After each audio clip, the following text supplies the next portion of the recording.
Bindurotasa, and the tale of Danniki, his self from innumerable past lives.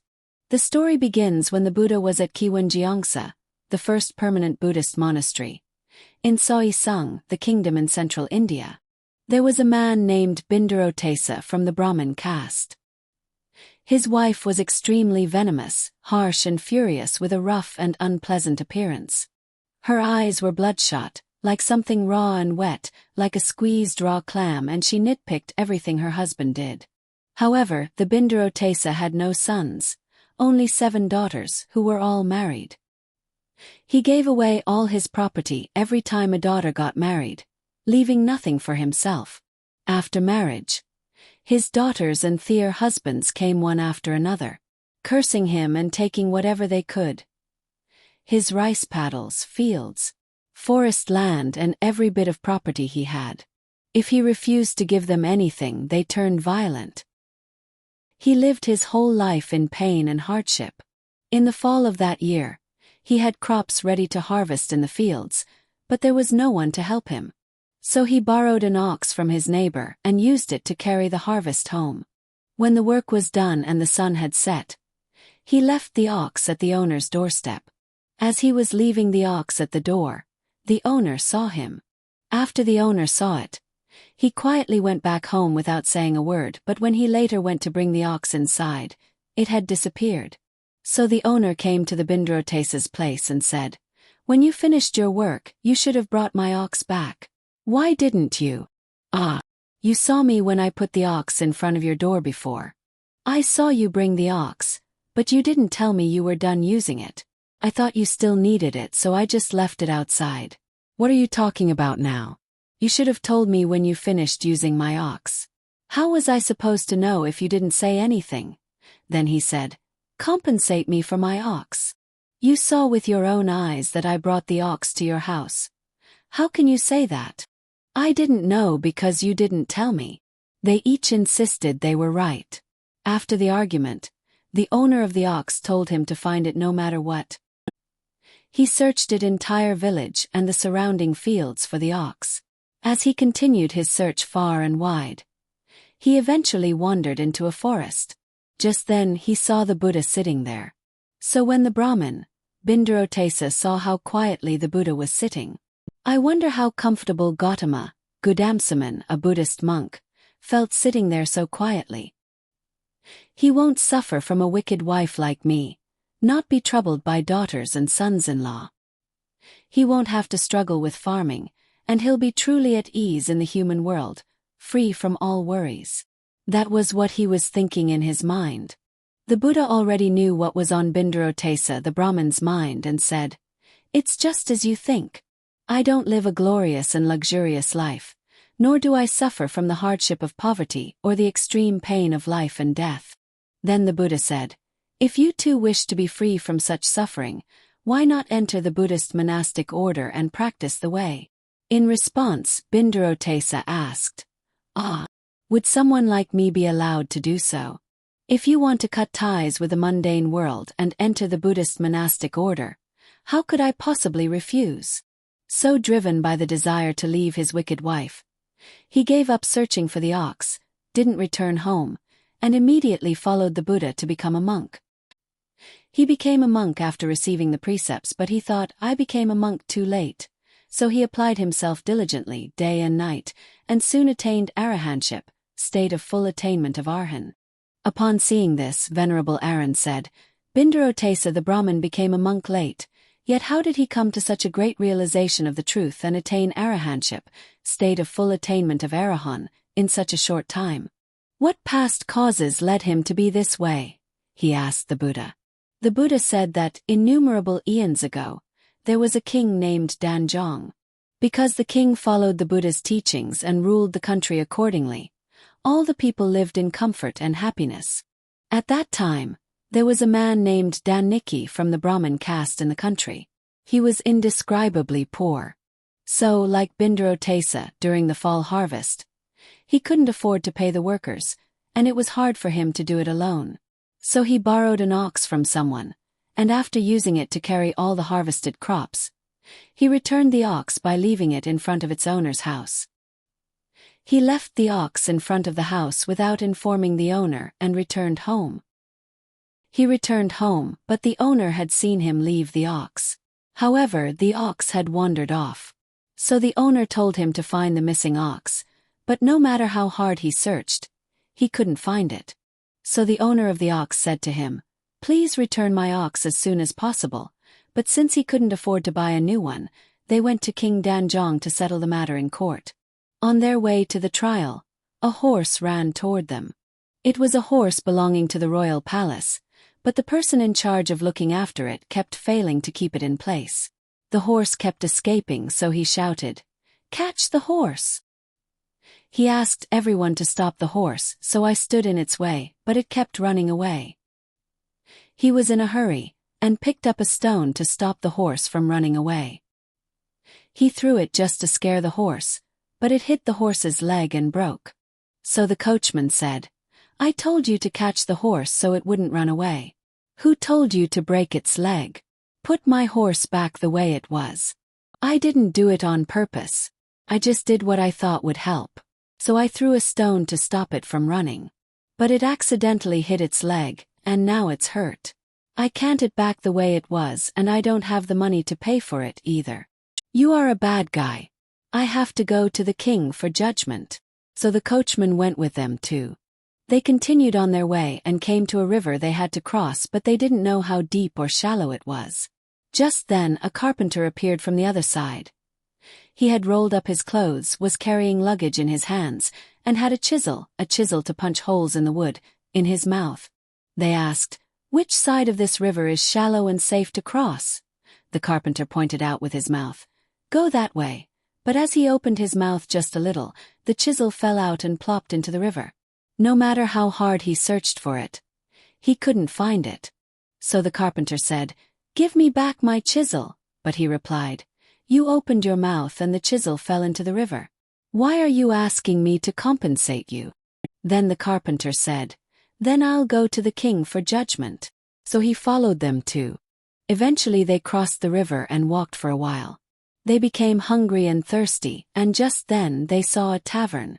They were about to sit on a low wooden bench to have a drink when one of them sat down and there was a popping sound. So they looked inside and found a baby under the blanket. The baby had been lying inside the duvet. Sadly, the baby died because its intestines ruptured. Then the owner of the tavern said, "Why did you sit on my baby and crush it to death? Bring my baby back to life."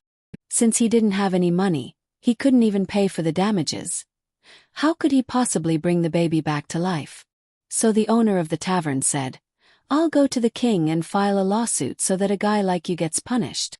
Then the tavern owner followed them as well. As he walked a little further, he came across a fence, and as he passed under it, he silently reflected on his past. It would be hard enough to survive with even one crime, but I lost someone else's ox, I threw a stone and broke a horse's leg, I dropped another man's chisel into the river, and I sat on a tavern owner's baby and caused it to die. He believed that if he were taken before the king for such a variety of crimes, he would be sentenced to life in prison. If he were unlucky, he might even be sentenced to death. At that moment he thought, "I have no choice but to run away right now. I must avoid prison and punishment." So he leapt from the wall. At that very moment, an old man working below was struck, suffered a concussion, and eventually died. So the old man's son shouted, "Who on earth are you, jumping over the wall of my house and killing my father? I will take you to the king to be judged and punished." So the man went with them. On their way to the king's palace, the 6 men surrounded him as they passed through a forest. There was a tree, and a pheasant was sitting on it. The pheasant called out, "Hey Danniki, I have something to ask you. When I sit in this tree and sing, my voice sounds so powerful and beautiful. But when I sing elsewhere it doesn't.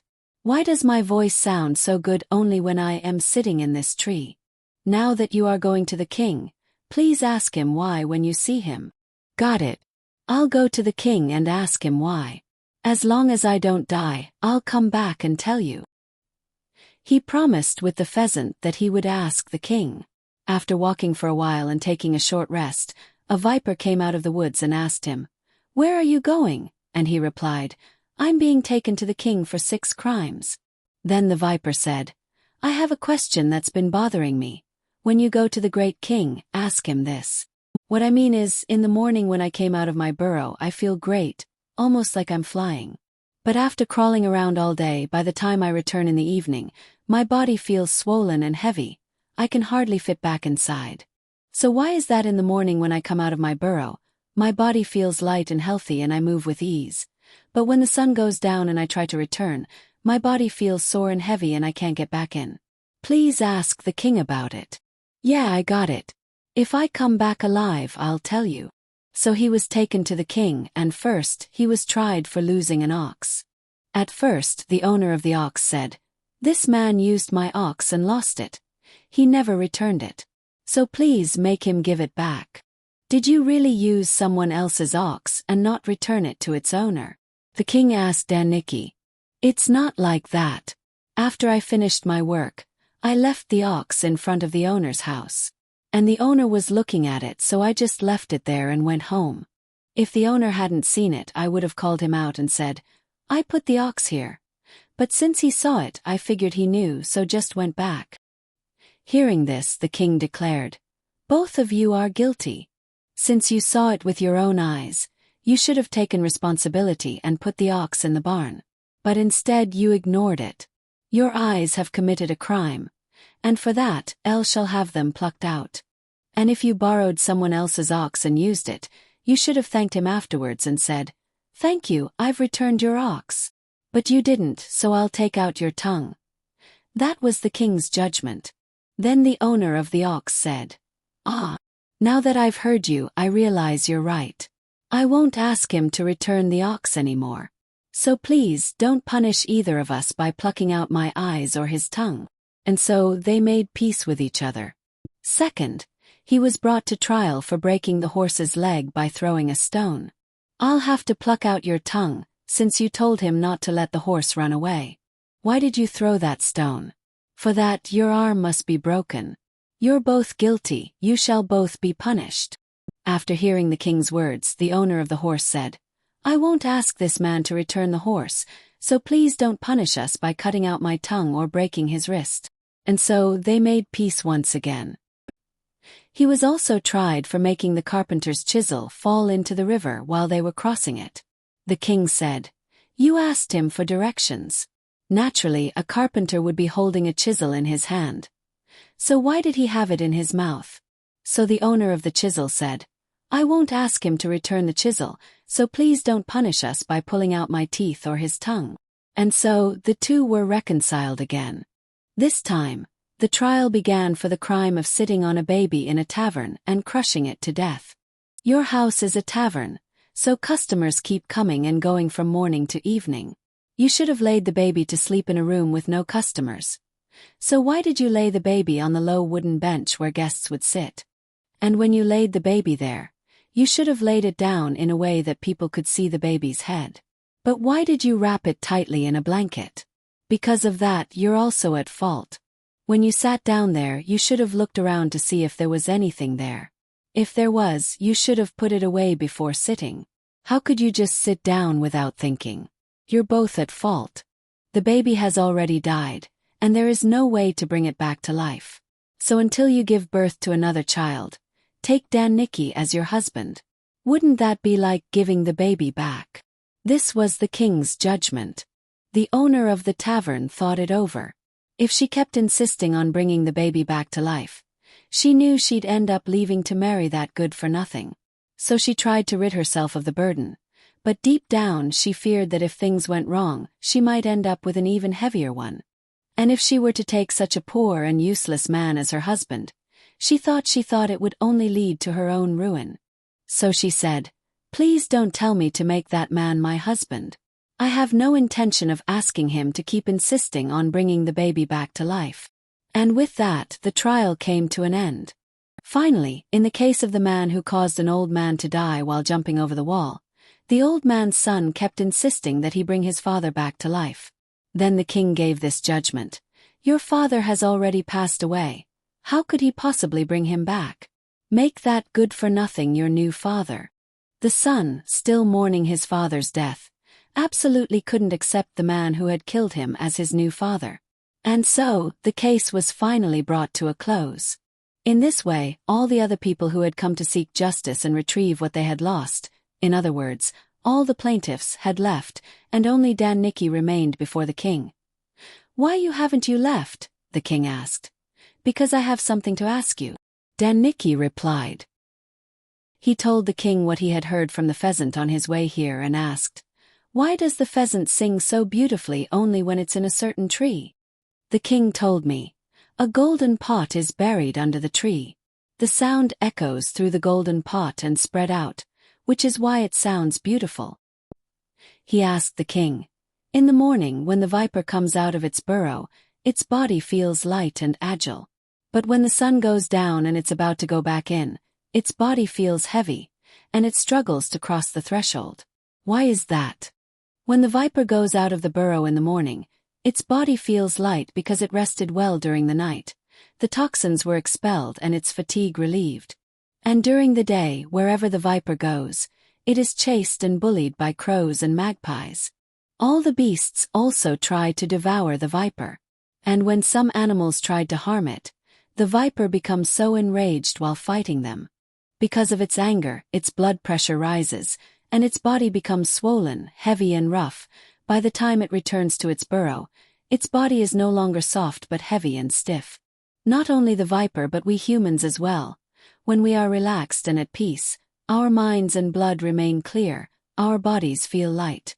If you keep getting angry over the both big and small things, your blood pressure rises, your blood becomes impure, and it's as if you're hitting your internal organs with a club. Eventually, your body stops functioning properly, your health deteriorates, and you fall ill." The king said, "The golden pot buried under the tree, the one that sounded rich and beautiful when the pheasants sang in the branches, belongs to me. But go ahead, dig it up.